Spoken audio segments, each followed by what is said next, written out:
Assalamualaikum warahmatullahi wabarakatuh. Segala puji hanya bagi Allah Subhanahu wa taala.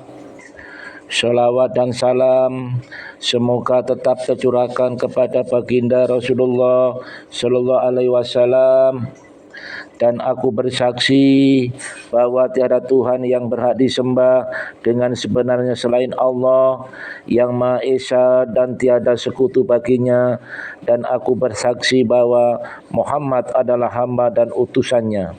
Amma ba'du. Sahabat Gus Bin di mana saja berada. Kultum kali ini yang bertema dosa jariah. Sahabat Gus Bin di mana saja berada. Sering kita mendengar istilah sedekah jariah.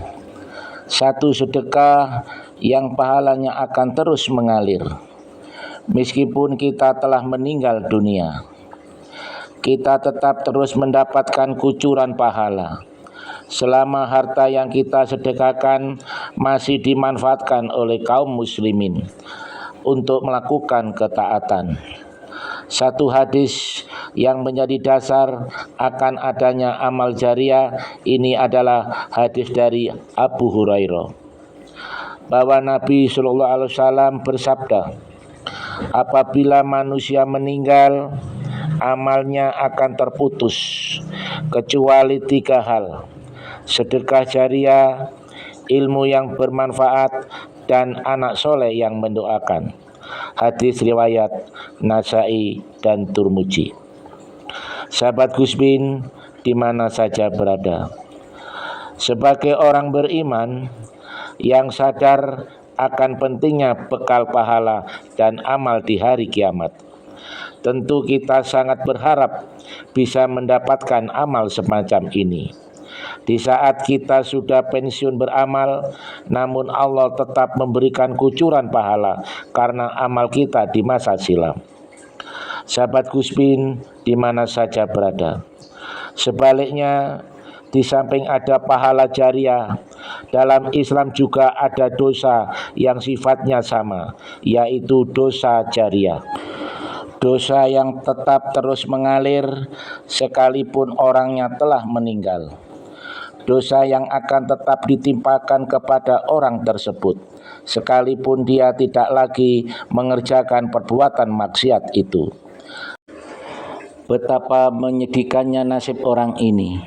Di saat semua orang membutuhkan pahala di alam barzah, dia justru mendapatkan kucuran dosa dan dosa. Sahabat Gus Bin bisa bayangkan penyesalan yang akan dia alami manusia yang memiliki dosa jariah ini. Yang perlu dipahami bahwa sejatinya yang Allah catat dari kehidupan kita tidak hanya aktivitas yang kita lakukan, namun juga dampak dan pengaruh dari aktivitas itu. Allah berfirman di surat Yasin ayat 12 yang artinya, sesungguhnya kami menghidupkan orang-orang mati dan kami menuliskan apa yang telah mereka kerjakan dan bekas-bekas yang mereka tinggalkan, dan segala sesuatu kami kumpulkan dalam kitab induk yang nyata. Sahabat Gus Bin di mana saja berada. Orang yang melakukan amal baik akan Allah catat amal baik itu dan dampak baik dari amalan itu. Karena itulah Islam memotivasi umatnya untuk melakukan amal yang memberikan pengaruh baik yang luas bagi masyarakat. Karena dengan itu dia bisa mendapatkan pahala dari amal yang dia kerjakan plus dampak baik dari amalnya.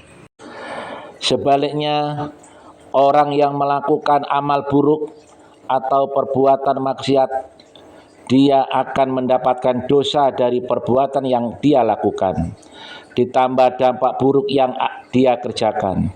Selama dampak buruk ini masih ada, dia akan terus mendapatkan kucuran dosa itu. Itulah dosa jariah. Betapa mengerikannya dosa ini. Sahabat Guspin di mana saja berada, mengingat betapa bahayanya dosa jariah ini, Rasulullah Shallallahu Alaihi Wasallam mengingatkan umatnya, berhati-hatilah jangan sampai dia terjebak melakukan dosa ini. Pertama, beliau mengingatkan bahaya orang yang mempelopori perbuatan maksiat. Mempelopori dalam arti dia melakukan perbuatan maksiat itu di hadapan orang lain, sehingga banyak orang yang mengikutinya, meskipun dia sendiri tidak mengajak orang lain untuk mengikutinya. Dalam hadis dari Jarir bin Abdillah, Rasulullah SAW bersabda, siapa yang mempelopori satu kebiasaan yang buruk dalam Islam, maka dia mendapatkan dosa keburukan itu. Dan dosa setiap orang yang melakukan keburukan itu karena ulahnya, tanpa dikurangi sedikit pun dosa mereka.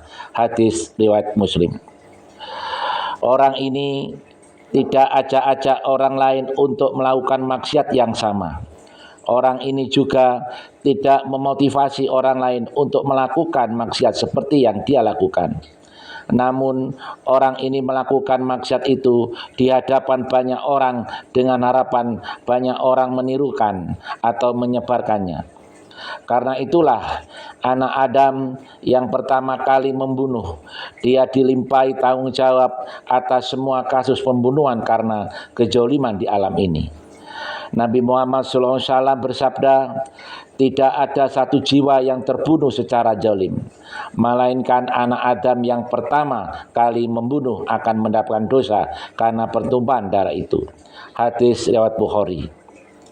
Sahabat Guspin di mana saja berada, sahabat Guspin bisa bayangkan, orang yang pertama kali mendesain rok mini, pakaian you can see, kemudian dia sebarkan melalui internet, lalu ditiru banyak orang, sekalipun dia tidak ngajak khalayak untuk memakai rok mini.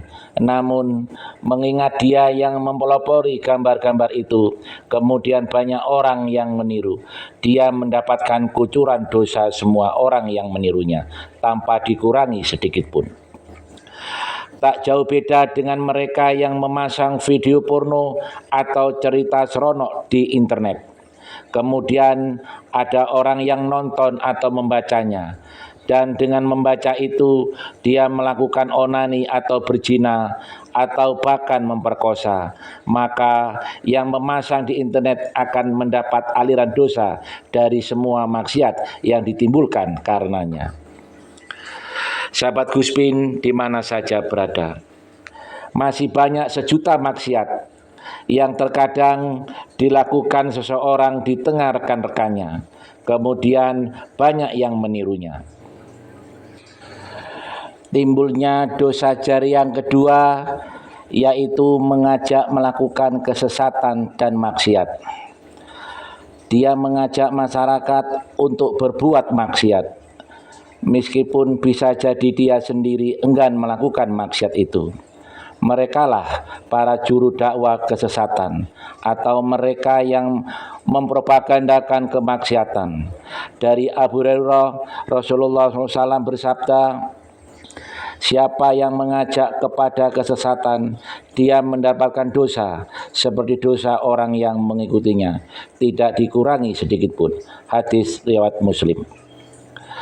Sahabat Guspin di mana saja berada, sahabat Guspin bisa perhatikan para propagandis yang menyebarkan aliran sesat, menyebarkan pemikiran menyimpang, menyerukan masyarakat untuk menyemarakkan kesyirikan dan bid'ah, menyerukan masyarakat untuk memusuhi dakwah tauhid dan sunnah.